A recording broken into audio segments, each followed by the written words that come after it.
Hello बच्चों, आप सभी को स्वागत है आपके अपने YouTube channel success will be yours में।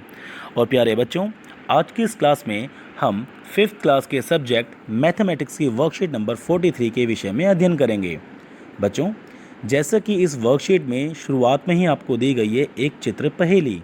और बच्चों, इस चित्र पहेली में आपको 2 चित्र दिए गए हैं, चित्र नंबर 1 और चित्र नंबर 2। अब इन दोनों चित्रों में बच्चों कुछ गलतियां हो गई हैं। इनको बनाते वक्त कुछ गलतियां हो गई हैं, जैसे चित्र नंबर 1 में कुछ चीज़ें हैं लेकिन चित्र नंबर 2 में कुछ चीज़ें गायब हैं। तो बच्चों, हमें वही गलती देखनी है कि इसमें इन दोनों चित्रों में कौन कौन सी गलतियां हो गई हैं, कि दोनों चित्र एक जैसे नहीं हैं। आइए देखिए बच्चों, आपकी हेल्प करते हैं। सबसे पहले हम देखिए चित्र नंबर 1 में यहाँ पर देखिए बच्चों, टॉप पर एक छोटा सा सैटेलाइट उड़ रहा है, लेकिन चित्र नंबर 2 में वो सैटेलाइट गायब है ना। तो ये है बच्चों पहली गलती इन चित्रों में। इसी तरह बच्चों दूसरी गलती भी हम ढूंढने का प्रयास करेंगे। जैसे यहाँ देखिए बच्चों, चित्र नंबर 1 में यहाँ पर कप दिया हुआ है ना, कप रखा हुआ है, लेकिन चित्र नंबर 2 में वो कप यहाँ पर गायब है। वो चित्र यहाँ पर, ये देखिए यहाँ पर कप नहीं है ना। तो बच्चों 2 गलतियाँ हमने आपको बता दी। अब बाकी की बची 2 गलतियाँ कौन देखेगा? हाँ, तो बच्चों बाकी की बची हुई 2 गलतियाँ अब आप ढूंढना खुद से। अब हम आगे चलते हैं, ठीक है। देखिए बच्चों, अब हम संख्याओं में लिखे हुए संदेश को पढ़ना और लिखना अब सीखेंगे, और इसको बोलते हैं बच्चों कोड लैंग्वेज, ठीक है, सांकेतिक भाषा। अब इसमें क्या होता है बच्चों, मैं आपको बताता हूँ।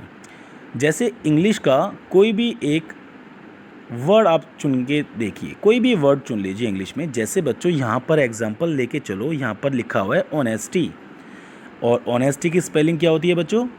HONESTY, honesty. अब इस ऑनेस्टी को बच्चों हम कोड लैंग्वेज में कैसे बदलेंगे, मतलब सांकेतिक भाषा में कैसे बदलेंगे, ताकि हम कुछ लिखना चाहें और सामने वाला पहचान ना पाए कि हम क्या बोलना चाह रहे हैं। इसीलिए इसे कोड लैंग्वेज कहा गया है। कहते हैं ना आपस में जब आप खेलते हो कि चलो कोड में बात करते हैं, सामने वाले को पता ना चल पाए। तो कोड लैंग्वेज बच्चों यही है कि आप जो बोलना चाह रहे हो सामने वाला उसको समझ ही ना पाए। तो इसके लिए बच्चों हम ये खेल खेलेंगे अब, राइट। तो चलिए बच्चों मैं आपको बताता हूँ ये करते कैसे हैं। सबसे पहले बच्चों आपको ना ये टेबल दी गई है, इस टेबल को आपको ध्यान से देखना है। देखिए इस टेबल में अल्फ़ाबेट्स आपको दिए हुए हैं ABCD, और करते करते पूरे Z तक, है ना। और Z तक बच्चों आपको ये पता होना चाहिए कि जो अल्फ़ाबेट्स हैं इंग्लिश में A से लेके Z, वो होते हैं बच्चों 26। कितने अल्फ़ाबेट्स होते हैं बच्चों? टोटल अल्फ़ाबेट्स होते हैं 26। ABCD करते करते Z तक ये होते हैं 26। अब बच्चों इसमें हमने क्या किया, ये देखो, जो पहला अल्फ़ाबेट है A, उसको हमने नंबर दिया 1।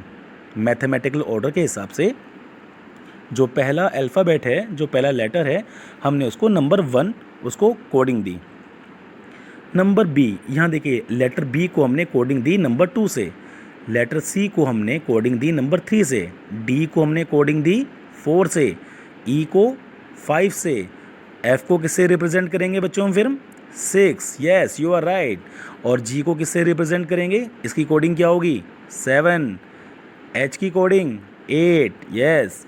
I की कोडिंग क्या होगी बच्चों? 9। J की कोडिंग क्या होगी? 10। K की कोडिंग क्या होगी बच्चों? 11। L की 12 और M की 13।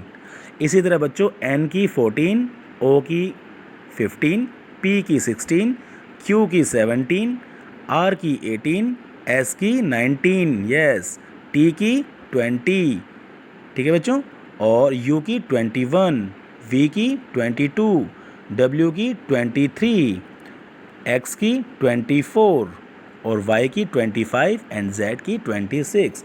तो बच्चों ये इंग्लिश के अल्फ़ाबेट्स को मैथमेटिकल ऑर्डर में हमने कोडिंग दे दी, राइट। ये बात सबको समझ में आई बच्चों? अब आगे चलते हैं।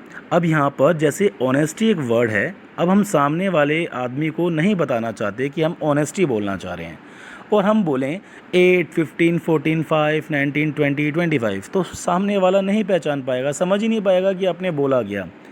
लेकिन बच्चों अगर आपको कोडिंग डिकोडिंग करनी आती है तो आपको ये पता चल जाएगा कि क्योंकि h को हमने किससे लिखा, हमने h को रिप्रेजेंट किया 8 से, क्योंकि देखो बच्चों ABCDE तक तो बच्चों 5 हैं, F के लिए 6 यूज़ किया, G के लिए 7, H के लिए हमने 8 यूज़ किया। तो यहाँ देखो बच्चों इस H के लिए अल्फ़ाबेट नंबर कौन सा यूज़ किया गया, 8।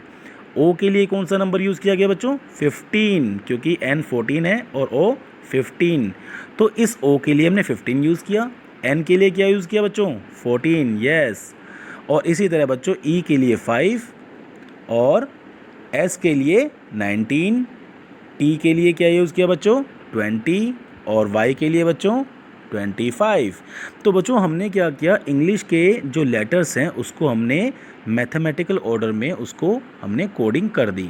इसी तरह बच्चों पीस को देखो, इंग्लिश का वर्ड है ना पीस, स्पेलिंग क्या है, PEACE। तो बच्चों P के लिए कोडिंग क्या आएगी, N के लिए क्या था 14, O के लिए 15, P के लिए 16। तो देखो बच्चों P के लिए क्या यूज़ किया गया, 16। E के लिए क्या यूज़ करोगे आप, 5, यस। तो 16 पहले लिखा गया, उसके बाद क्या आएगा 5 E के लिए, और A के लिए क्या यूज़ करोगे आप, 1, यस। एंड C के लिए बच्चों 3 और E के लिए दोबारा 5। तो बच्चों आप पीस को कैसे लिख सकते हो, 16 5 1 3 5। तो बच्चों हमने पीस को कैसे लिख दिया मैथमेटिकल ऑर्डर में, 16 5 1 3 5, राइट। है ना बहुत आसान बच्चों और बहुत इंटरेस्टिंग। इसी तरह बच्चों नेक्स्ट वर्ड आपको दिया गया है यूनिटी, और यूनिटी के लिए बच्चों क्या कोडिंग हो सकती है मैथमेटिकल ऑर्डर में, वो आप खुद से करना, ठीक है।